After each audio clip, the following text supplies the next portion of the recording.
Hey everybody, today I'm going to show you how to make a face mask using a 3D printed pleat jig that I designed. And we've got two new sizes, the 3-inch wide and the 2-inch wide. The 2-inch is if you're trying to make a whole bunch of them for people. This is a good one to make. I feel that the 3-inch works best if you're just making one for yourself. There's also a bigger one online that you can check out too, but I feel like the 3-inch is probably the best one. The mask we're going to make is the pocket pleated mask. It's got these pleats so you can spread it out, and also it's got a pocket so you can insert a filter material if you want to. But this pleat jig will work on pretty much any mask that requires 1/2-inch pleats.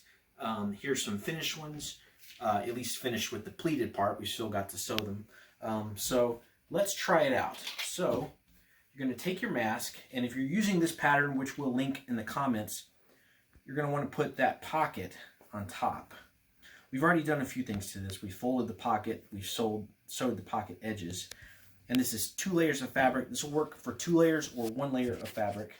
You're going to take your jig, you're going to put it in the back, and then you're going to try these different lines until you find one that makes the mask at the right size. I find that if I put it about, not on that line, but about halfway, it works pretty well for this pattern.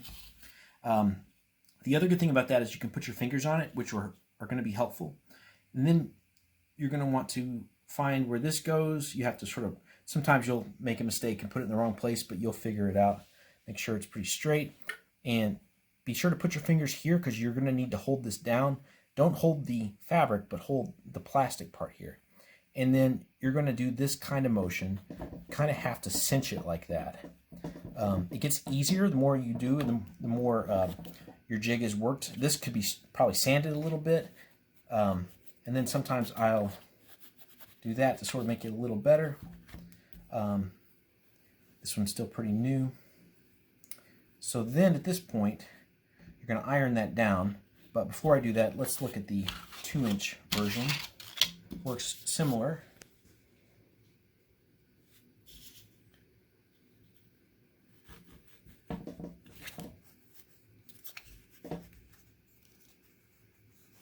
Pull it to the middle more if you want to.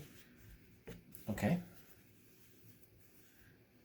So the larger versions, you didn't have as much room to iron, so I find that these smaller versions are a little bit easier to iron. And they don't have to be perfect. A lot of people try to perfect these, but it's not necessary that they're exactly the same. As long as the mask is about equal on both sides when you're done.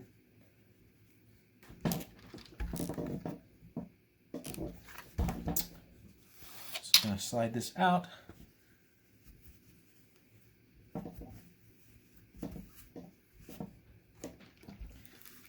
If you want, you can actually sew it. If you're brave, sew it before you even iron it. But I find it's easier just to do this. Then you can either clip it or pin it, or just sew it in place. I find it's easier just to sew it in place.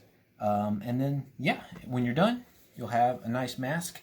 You can find this pattern online. We'll link to it in the comments. Thanks for watching.